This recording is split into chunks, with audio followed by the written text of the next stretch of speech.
ओमो नमः शिवाय। दोस्तों, कर्क राशि वाले जातकों का इस चैनल पे स्वागत है। इस वीडियो में हम आपको बताने जा रहे हैं ज्योतिष शास्त्र में छाया ग्रह का दर्जा प्राप्त केतु अपना नक्षत्र परिवर्तन कर चुके हैं और 6 मार्च 2024 से लेकर 10 नवंबर 2024 तक हस्त नक्षत्र में प्रभावी होकर गोचर करने वाले हैं। हस्त नक्षत्र चंद्रमा का नक्षत्र है और चंद्रमा आपकी राशि के स्वामी हैं, तो केतु देव चंद्रदेव के नक्षत्र में विराजित होकर किस प्रकार का प्रभाव कर्क राशि वाले जातकों को देने वाले हैं, उसकी जानकारी हम आपको देने वाले हैं। किन किन क्षेत्रों में आपको शुभता मिलने वाली है और कहां पर आपको जीवन में सावधानी पूर्वक चलने की आवश्यकता भी रहने वाली है। तो कर्क राशि वाले जातकों, ज्योतिष शास्त्र में जो राहु और केतु हैं, दोनों ग्रह छाया ग्रह हैं। इनका कोई स्वतंत्र अस्तित्व नहीं है, ना तो इनकी कोई राशि है, लेकिन ये दोनों ग्रह स्वर भानु राक्षस के सिर और धड़ हैं और काफी प्रभावी हैं। राहु और केतु जन्म कुंडली में काल सर्प दोष का भी निर्माण यही दोनों ग्रह करते हैं।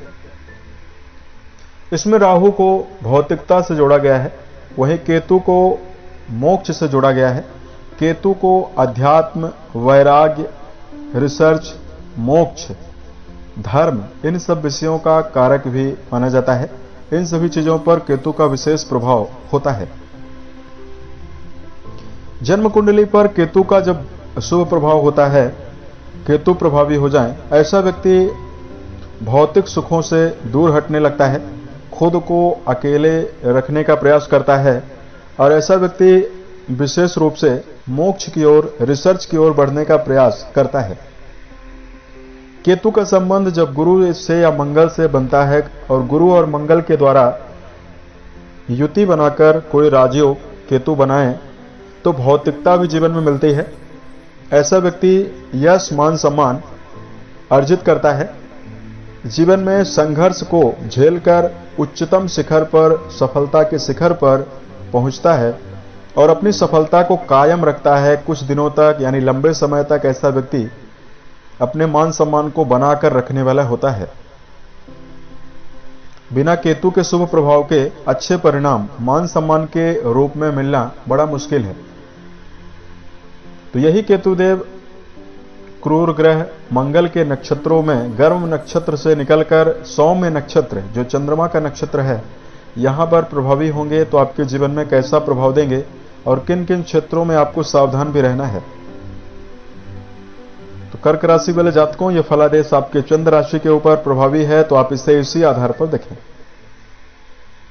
वर्तमान में राहु और केतु जो हैं वो आपके राहु देव नवम भाव पर, वहीं केतु देव आपके तीसरे भाव पर 6 तारीख से प्रभावी हो रहे हैं, 6 मार्च से प्रभावी हो रहे हैं। सबसे पहले केतु आपके जीवन में क्या करेंगे? इस समयावधि में केतु देव आपको बहुत हद तक अच्छे परिणाम देने के लिए पूर्ण स्थिति बना रहे हैं।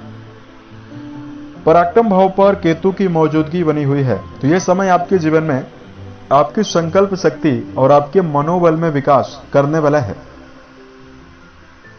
इस समयावधि में कर्क राशि वाले जातक किसी भी लक्ष्य को यदि आप बनाएंगे, उसमें स्थिरता बनाने में भी आप सफल रहेंगे और उस लक्ष्य पर डटे रहकर चलने में समर्थ रहेंगे।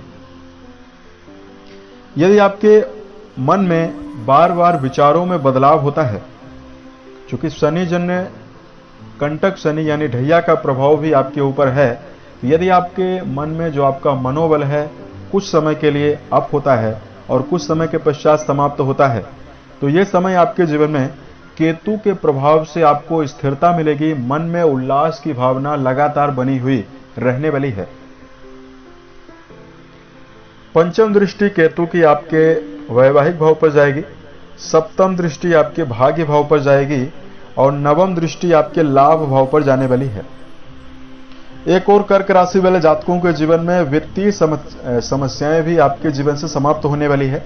इस समयावधि में यदि आप आर्थिक मामलों में नकारात्मक परिस्थितियों से निपटने का प्रयास कर रहे हैं, उसके लिए समय बहुत ही बेहतर रहेगा।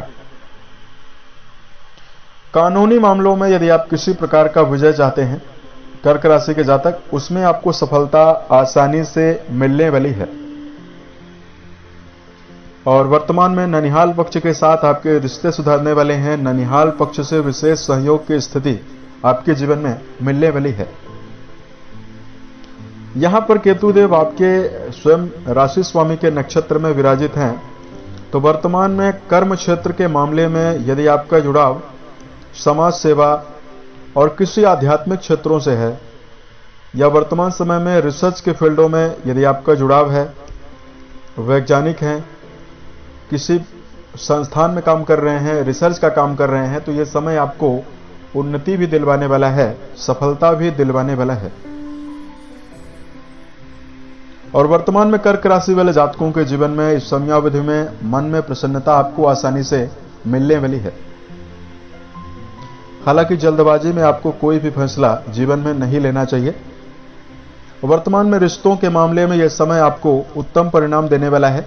केतुदेव आपके जीवन में सकारात्मक रवैया और मनोबल में उत्तम परिणाम आपको देंगे।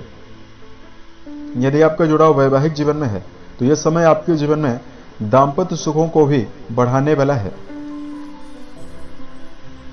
अब यहां पर आपको अगर धार्मिक उपाय की जानकारी दिया जाए, तो कर्क राशि वाले जातकों को इस समयावधि में केतु जनित दुष्प्रभावों को दूर करने के लिए अपने चरित्र को हमेशा स्वच्छ बनाकर चलना चाहिए। मन, वचन और कर्म के द्वारा किसी व्यक्ति का नुकसान करने से आपको बचना है। आपके राशि स्वामी के नक्षत्रों में प्रभावी रहेंगे, तो प्रतिदिन गणेश जी के मंत्रों का जप करना, गणपति की पूजा करना शुभ है। ओम गम गणपते नमः, इस मंत्र का जप करना आपके लिए शुभ रहने वाला है। साथ में मजदूर, अपाहिज, ऐसे व्यक्ति जो अपने जीवन में समर्थ नहीं है, ऐसे लोगों में यदि आप उठने बैठने की आदत डालते हैं या कुछ समय के लिए उनके भाव को समझते हैं, वहां पर बैठते हैं, उनको सहानुभूति देते हैं, तो आपके जीवन में काफी शुभता मिल सकती है। उम्मीद है यह जानकारी कर्क राशि वाले जातकों को बेहतर लगे। आने वाले समय में यदि आप अन्य वीडियोज को देखना चाहते हैं, इस चैनल को सब्सक्राइब जरूर करें। ओम नमः शिवाय।